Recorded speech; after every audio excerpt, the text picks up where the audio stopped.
I wasn't able to see Pelé play, but I've seen Ronaldo, and I've never seen a player like him. He's unique. There's only one Ronaldo, number one in everything. He could do whatever he wanted with the ball. If he decided to score, then he'd score. He had strength and technique, could play anywhere, on any pitch, against any opponent. He was above everyone else. That's Ronaldo, someone who gets the ball, runs into the box and scores. He only needs half a chance. There's no stopping him.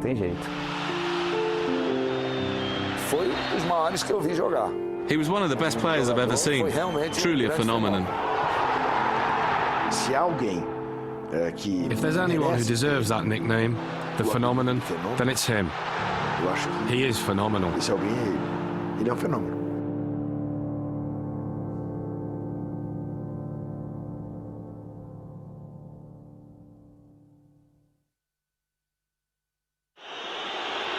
AC Milan against Livorno, February 2008. The Rossoneri were on the attack and Brazil legend Ronaldo was the target. The star striker was grounded by a seemingly innocuous challenge, but he'd ruptured ligaments in his left knee, the third such injury of his career. It looked like the end, the latest and perhaps final setback of an injury-ravaged career. But this was Ronaldo. O fenômeno é The phenomenon is the best example I've ever seen of an athlete making an incredible comeback against all the odds.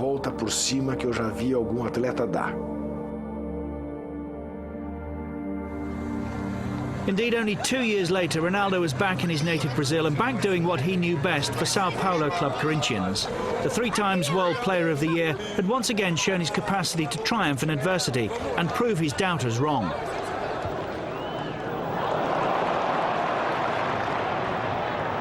Not for the first time in a glittering 15-year career, Ronaldo was back.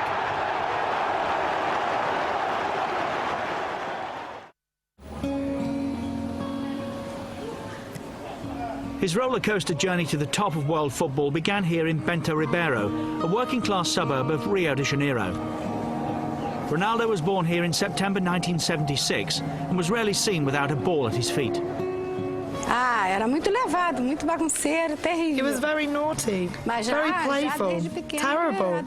But right from a young age, he loved playing football. Football was already in his blood. Ser jogador. Indoor five-a-side, or futsal as it's known in Brazil, was his first love, and it was here at his local club Valqueire that he first caught the eye.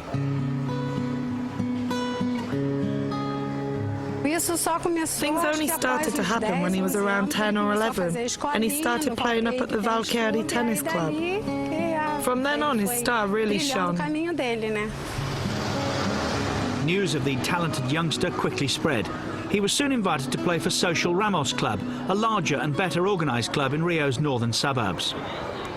Tall, quick and skillful, Ronaldo possessed all the attributes for a potential star. It was lower league side São Cristóvão who gave him his first opportunity in 1991, after Rio's top clubs refused to pay his bus fare for a trial.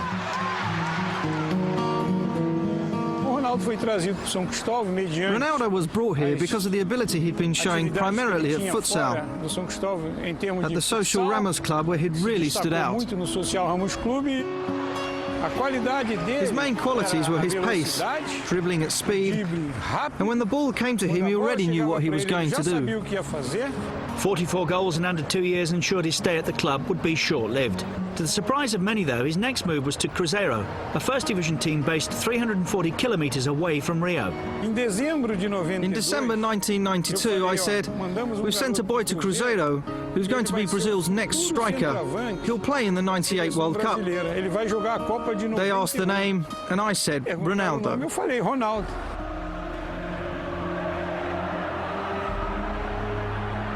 He was signed to play for Cruzeiro's youth team, but it was instantly obvious that Ronaldo had the talent to step up to the senior team.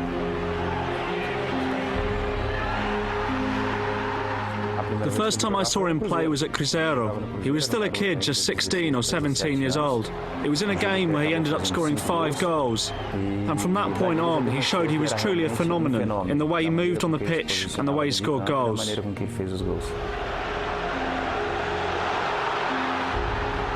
In his only season at Cruzeiro, he averaged almost a goal a game, helping the club win their first Copa do Brasil along the way. Brazil had woken up to a new star.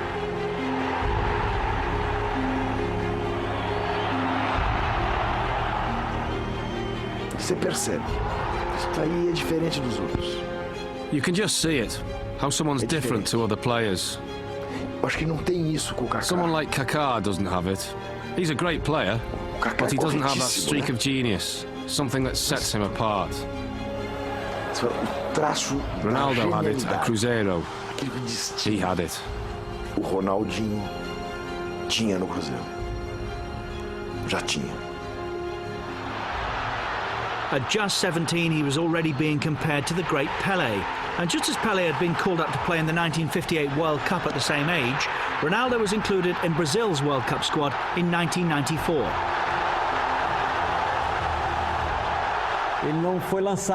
He wasn't thrown into the team like Pelé had been.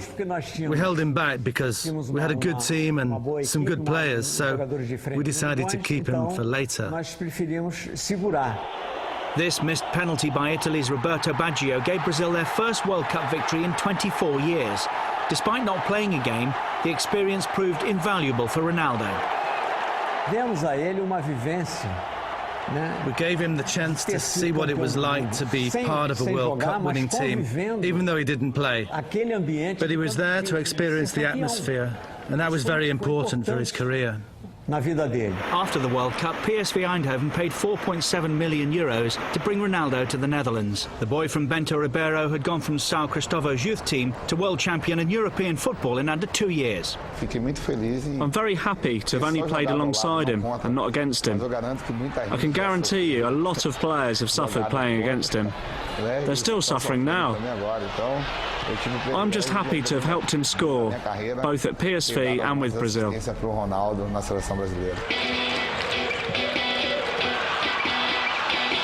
And how they suffered. Ronaldo scored 54 goals in 57 games for PSV.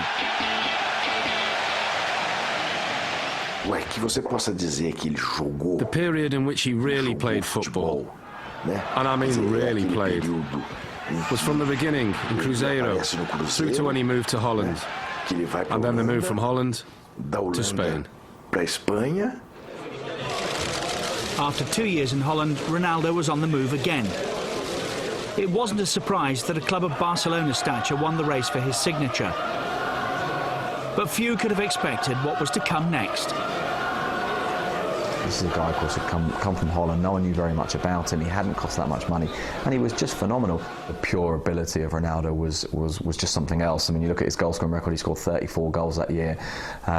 He was scoring goals on his own, game after game. He was just frighteningly good. It was almost like he was too good for the league. In his one season at the Catalan club, he was the Primera Liga top scorer, helping Barcelona to the Copa del Rey, Supercopa de España and the UEFA Cup Winners' Cup.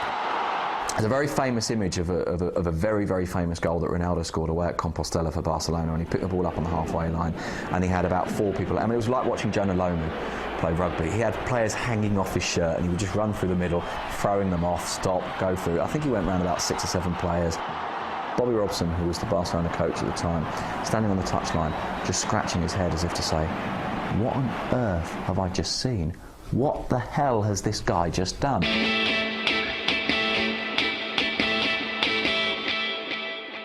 They were just phenomenal that year, but it wasn't so much that they were, it was that he was.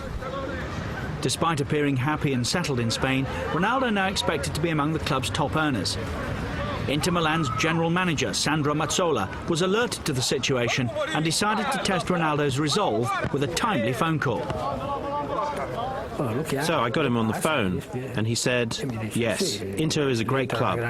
But he was very correct and said, if Barcelona pay me what they owe me, then I'll stay at Barcelona, because I like it here. If not, then I'll leave and see what Inter say.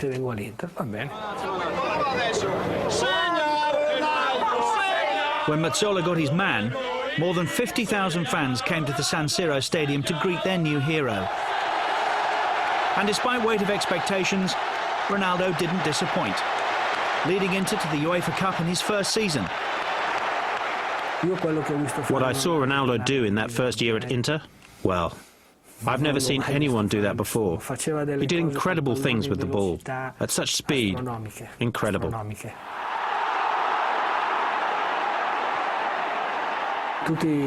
Everyone knew that with Ronaldo in the team, we could get to a certain point, and that was winning titles. And while everyone else played their part, he was the icing on the cake. He made the difference. To watch Ronaldo was pure football. How he stopped the ball, how he ran, how he changed direction, what he invented.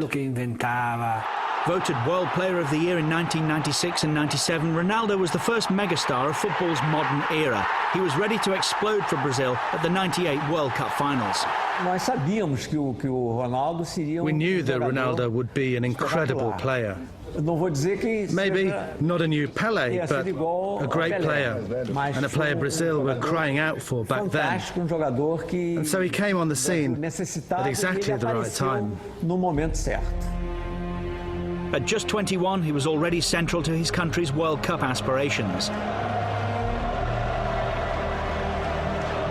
Brazil legends Mario Zagallo and Zico ran the team, but the 1998 World Cup was all about Ronaldo. His movement off the ball is just fantastic. I've never seen anyone with better movement. He'd position himself in such a way that would make it really easy to play alongside him. I'd like to have played with him, because I'm sure he'd have then scored 2,000 goals. I'd have given him the ball every time.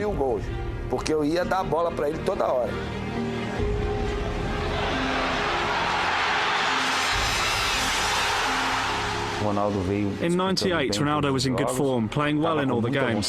He played with a lot of desire, wanted to show that he could become one of the most important players in Brazilian football. Because before Ronaldo, there had been so many great Brazilian strikers. He knew this was his moment. He could really explode onto the scene.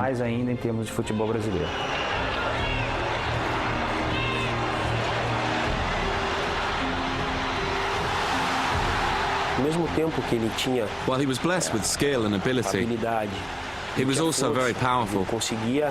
He could glide past players without going down, even though defenders tried to knock him off the ball. So he had this physical strength as well as movement. And that was different to other strikers. Ronaldo scored 4 times for Brazil on the way to the final against France. And now the eyes of the world were on him. Yet on the eve of the game, the young star's world was about to be turned upside down.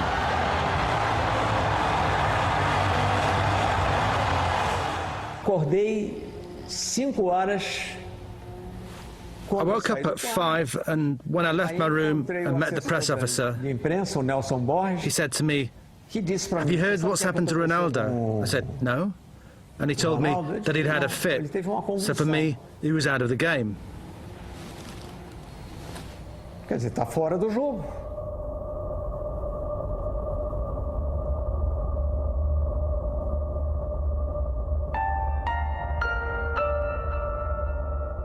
Escalei o Edmundo no lugar. So I picked Edmundo in Ronaldo's place and started to go through the tactics with everyone. Falei lá sobre a parte tática.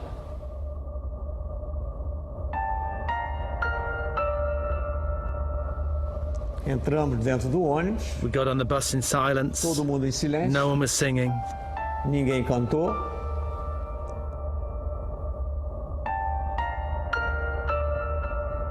Fomos pro vestiário. We went to the dressing room and the players began to prepare for the game, change and stretch. When, suddenly, who comes in? Ronaldo. Chega o Ronaldo. Ele falou assim, Zagallo, não me tira dessa. He said to me, Zagallo, Eu não tô sentindo nada. don't take this away from me. I'm Senti há fine. 7 It horas happened atrás. 7 hours ago, but I'm fine now. Agora eu não The tô test gave me the sentindo. all clear. Os exames deram I want to play. 100%. E eu quero jogar.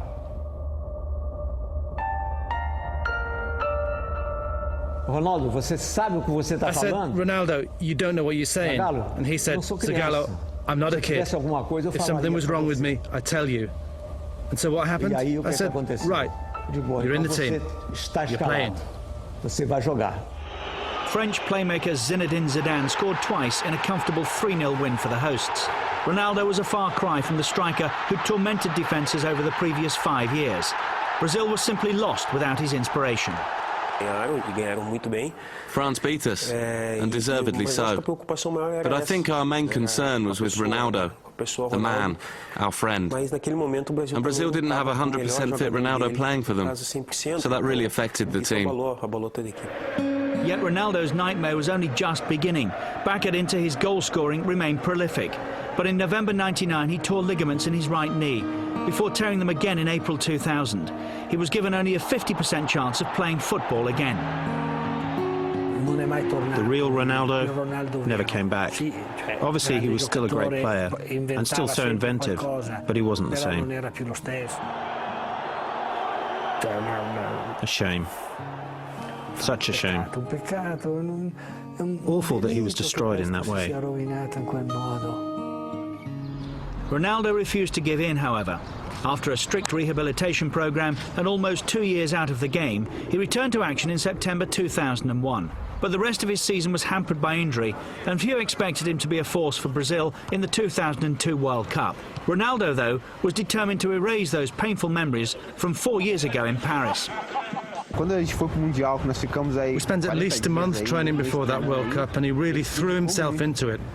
He prepared so well, with all the exercises he did to help his knee. Any doubts that he lacked the fitness to cope at the top level once again were immediately dispelled in Brazil's opening games, and his growing self-belief was infectious.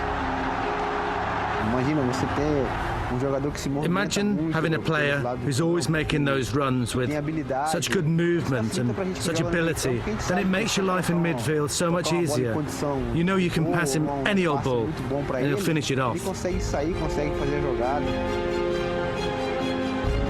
His explosive pace and speed off the mark may not have been the same, but his eye for a goal and intelligence of movement remained undiminished.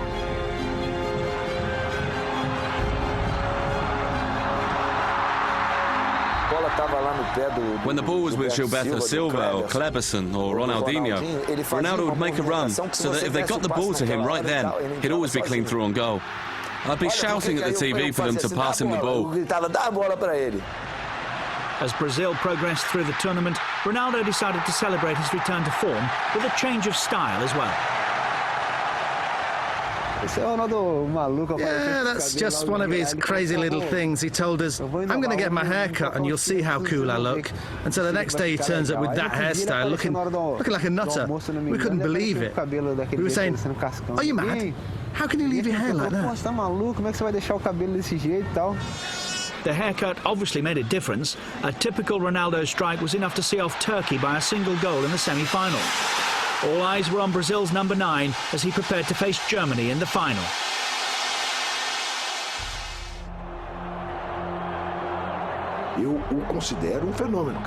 I think he's a phenomenon.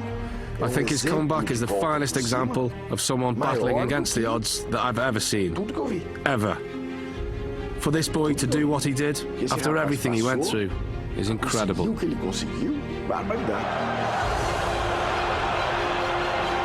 This time the world saw the real Ronaldo. Disregarded and written off at the age of 25, he'd answered his critics in the most emphatic of ways. He scored both Brazilian goals in a 2-0 win, ending the tournament as top scorer with 8. The disappointments of the previous 4 years could now be banished to history.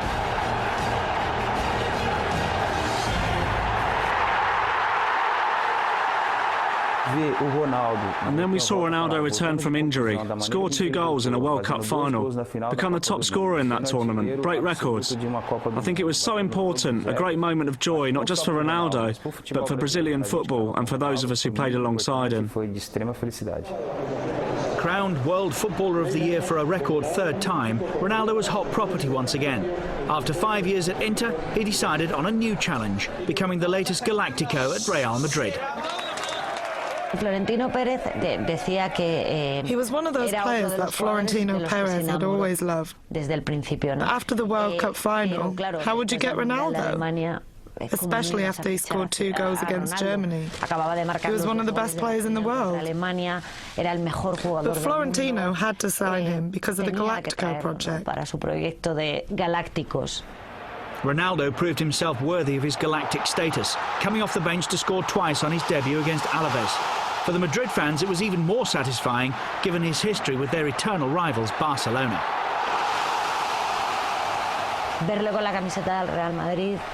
To see him in a Real Madrid shirt was twice the thrill, and obviously a huge statement.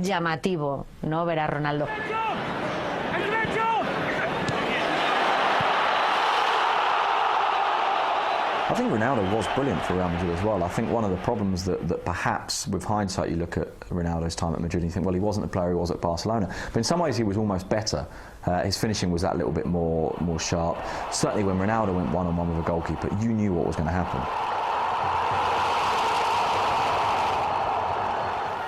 His peak had gone as such, which was sad really, because of his, I think he just had too many knee injuries. So he was excellent when I was there, so God knows what he was like when he was at Barcelona. In 127 games for Real, Ronaldo scored 83 times.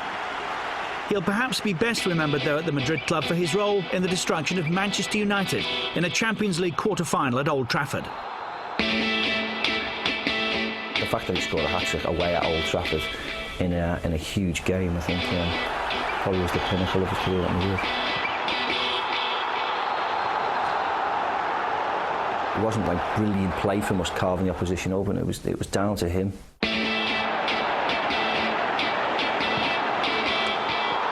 Still deadly on the pitch, Ronaldo was also gaining a reputation for his rather wayward lifestyle off it.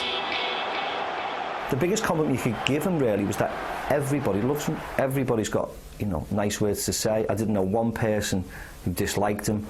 There was a real sense with Ronaldo that while he clearly liked to party, I mean, he very famously took the entire squad to Paris for a marriage that never was on Valentine's Day one year, and there was a real sense that kind of derailed the team. Very famously again, he had I think it was his 29th birthday party, and the press were outside his house literally watching coach loads of girls turn up and all his teammates turn up, and there was a big sort of song and dance about it, but he was scoring goals.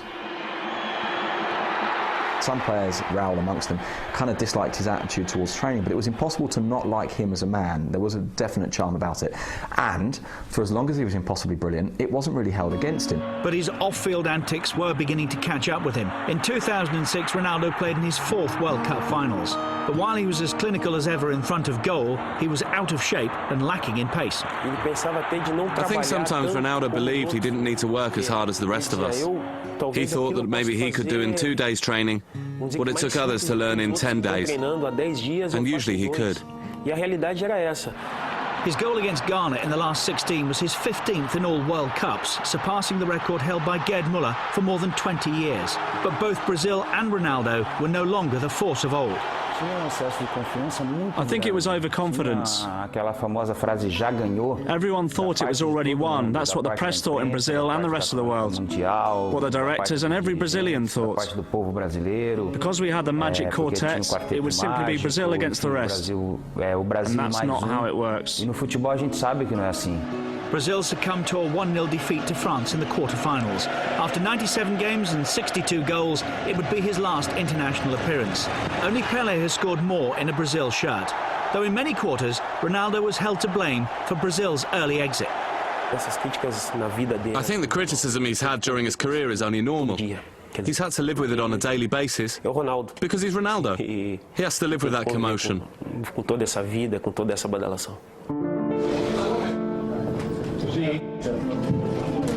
But wherever he's been, Ronaldo has always produced. Ronaldo is only ever criticised for what he does off the pitch. No one can criticise what he does on the pitch. It's impossible to knock him for his football. And despite the continuing goals and the achievements and accolades throughout the years, it's a testament to Ronaldo's ability that there's still a sense of what might have been.